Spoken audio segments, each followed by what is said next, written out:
Hello বন্ধুরা, আসসালামু আলাইকুম। আমি রুমানার সংসার থেকে আজ আমি তোমাদের জন্য নিয়ে এসেছি একটি অসাধারণ চাইনিজ রেসিপি, যেটা খুব জনপ্রিয়, মুখরোচক এবং একদম রেস্টুরেন্ট স্টাইলে তৈরি করা যায় ঘরে বসেই। আজকের রেসিপিটি হচ্ছে মোমো। হ্যাঁ বন্ধুরা, এই মোমো আমরা অনেকেই ফাস্টফুডে খেয়ে থাকি, কিন্তু জানো কি, ঘরেই খুব সহজে এটা বানানো যায় একদম পারফেক্ট স্বাদে। এই ভিডিওতে আমি শেয়ার করেছি পুরো রেসিপি ধাপে ধাপে। তোমরা চাইলে বাসায় খুব সহজেই ট্রাই করতে পারো এই দারুণ মজার মোমো রেসিপিটি। তাহলে চলো দেখে নেই আজকের স্পেশাল রেসিপি, চাইনিজ স্টাইলে মোমো রেসিপি। বন্ধুরা চলুন এবার দেখে নেই মজাদার মোমো তৈরির জন্য কি কি উপকরণ লাগছে। আমি ধাপে ধাপে সব কিছু পার্ট বাই পার্ট আপনাদের সামনে তুলে ধরব, তাই অনুরোধ থাকবে কেউ স্কিপ করবেন না, ভিডিওটি পুরোটা মনোযোগ দিয়ে দেখবেন। তাহলে একদম আমার মতো করে তৈরি করতে পারবেন এই অসাধারণ চাইনিজ রেসিপি মোমো। বন্ধুরা আমি প্রথমেই নিয়ে নিচ্ছি হাফ বাটি সাবুদানা। এটি আমি সামান্য গরম করে এরপর ব্লেন্ড করে নিব যেন এটি আঠালো হয়ে যায়। এরপর নিচ্ছি হাফ বাটি সাগুর দানার আটা এবং সমপরিমাণ হাফ বাটি ময়দা। এর সঙ্গে মিশিয়ে নিচ্ছি পরিমাণ মতো লবণ, 1 চা চামচ চিনি, সামান্য পরিমাণ বেকিং পাউডার এবং 1 চা চামচ সয়াবিন তেল। সব উপকরণ ভালোভাবে মিশিয়ে নিব। এরপর হাফ বাটি গরম পানি দিয়ে ডো তৈরি করব। ডোটাকে নরম ও ইলাস্টিক রাখার চেষ্টা করব, যাতে মোমের বাইরের অংশটা হয় সুন্দর আর পরিপাটি। বন্ধুরা একটা বিষয় খুব ভালো করে মনে রাখবেন, যে পানিটা ব্যবহার করবেন সেটা যেন অবশ্যই ফুটন্ত গরম পানি হয়। বন্ধুরা এবার আমরা মোমোর জন্য ফিলিং বা পুর তৈরি করব। আমি নিয়েছি 300 গ্রাম পিওর পোলট্রি মুরগির মাংস। এখানে কোনো হাড় নেই, আর এই রেসিপির জন্য কখনোই হাড়সহ মাংস ব্যবহার করা যাবে না। শুধু একদম খাঁটি হাড়বিহীন মাংসই লাগবে। এবার এই মাংসটা মেখে নিতে যাচ্ছি কারিমার মতো। পরিমাণ মতো লবণ, পরিমাণ মতো হলুদ গুঁড়া, জিরা গুঁড়া এবং শুকনো মরিচের গুঁড়া দিয়ে সব মশলা দিয়ে সুন্দর করে মাখিয়ে নিচ্ছি, যেন প্রতিটা টুকরোতে মশলার স্বাদ ঢুকে যায়। এরপর একটা কড়াইতে পরিমাণ মতো তেল গরম করব। তেল গরম হয়ে গেলে এই মশলা মাখানো মাংস কড়াইয়ে সেদ্ধ করে নিব ধীরে ধীরে।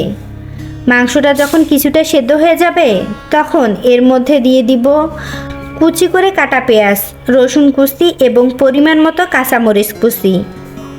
এরপর এগুলো ভালোভাবে নাড়তে থাকবো যতক্ষণ না পেঁয়াজ ও রসুন সোনালি রং ধারণ করে এবং সুন্দর একটা মিশ্রণ তৈরি করে। বন্ধুরা এবার মাংসটা ভালোভাবে সিদ্ধ করে নেব, তবে শুধু সিদ্ধ না, এমনভাবে রান্না করব যেন এটা হয়ে যায় হালকা ভাজা মাংস। মাংসটা যেন রঙে ও গন্ধে ঠিক মোমোর জন্য পারফেক্ট হয়, এই ব্যাপারে একটু মনোযোগ দিতে হবে। ভাজার শেষ দিকে আমি দিচ্ছি 1 চা চামচ রুচি লাল মরিচ সস। বন্ধুরা এই সসটা দিলে মাংসের ফ্লেভার একদম অন্যরকম হয়ে যায়, একটা রেস্টুরেন্ট স্টাইলে স্পাইসি টুইস্ট চলে আসে। এই কারণেই আমি এটা ব্যবহার করছি। সবশেষে যখন দেখব মাংসটা ভালোভাবে ভাজা হয়ে গেছে তখন চুলা থেকে নামিয়ে নেব এবং কিছুক্ষণ ঠান্ডা করে নিব। বন্ধুরা আর একটা গুরুত্বপূর্ণ বিষয় সবসময় মনে রাখবেন, ডো এবং পুর দুটোই যখন প্রস্তুত হয়ে যাবে তখন সাথে সাথে মোমো বানাতে শুরু করবেন না। কমপক্ষে 10 মিনিট ঢেকে রেখে দিবেন ডোটিকে। এই সময়টাতে ডোটা পুরোপুরি সেট হয়ে যাবে, আর তখন মোমোর খোদসটা হবে আরও সফট এবং ইলাস্টিক। দেখুন প্রিয় বন্ধুরা, আমি ডোটাকে ঢেকে রেখেছিলাম 10 মিনিটের জন্য। এখন ঢাকনা খুলে এটা প্রসেস করার জন্য একটা প্লেটে একটু গোল করে নিলাম। এবার এক টুকরো ডো নিয়ে চাকুর সাহায্যে মোমো তৈরির উপযোগী সাইজে কেটে নিব।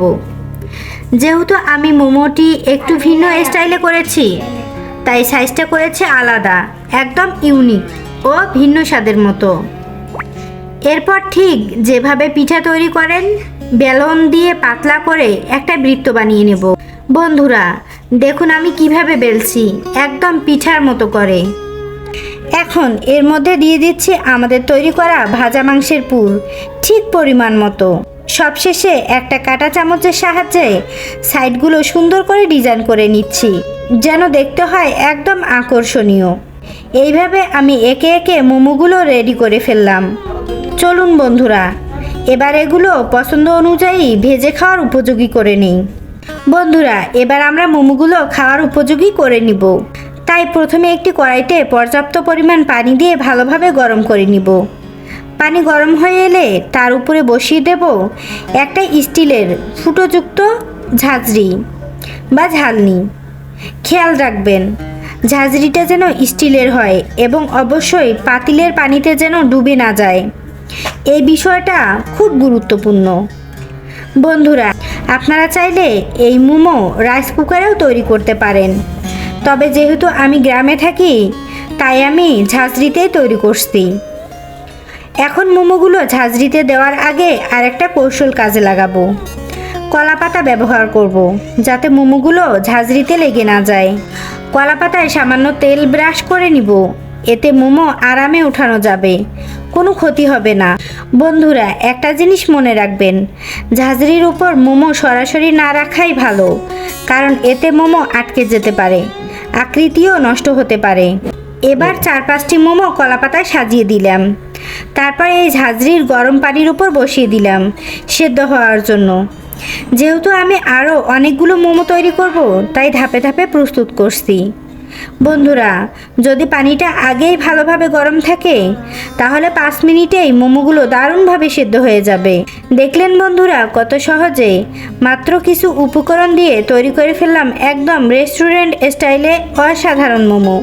আপনারাও একবার বাসায় ট্রাই করে দেখুন, আমি নিশ্চিত আপনিও আপনার পরিবারের সবাই মুগ্ধ হয়ে যাবেন। দেখুন আমার তৈরি মোমোগুলো কত সুন্দর হয়েছে, একদম নিখুঁত, একদম পারফেক্ট। বন্ধুরা এই হচ্ছে একদম সহজ উপায়ে সাধারণ কিছু জিনিস দিয়ে অসাধারণ কিছু তৈরি করার নিনজা টেকনিক। যদি আমার ভিডিও আপনাদের ভালো লেগে থাকে তাহলে অবশ্যই আমার চ্যানেলে যুক্ত থাকবেন রুমানার সংসার এর সাথে।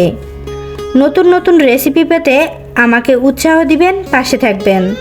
সবাই ভালো থাকবেন, সুস্থ থাকবেন। আল্লাহ হাফেজ।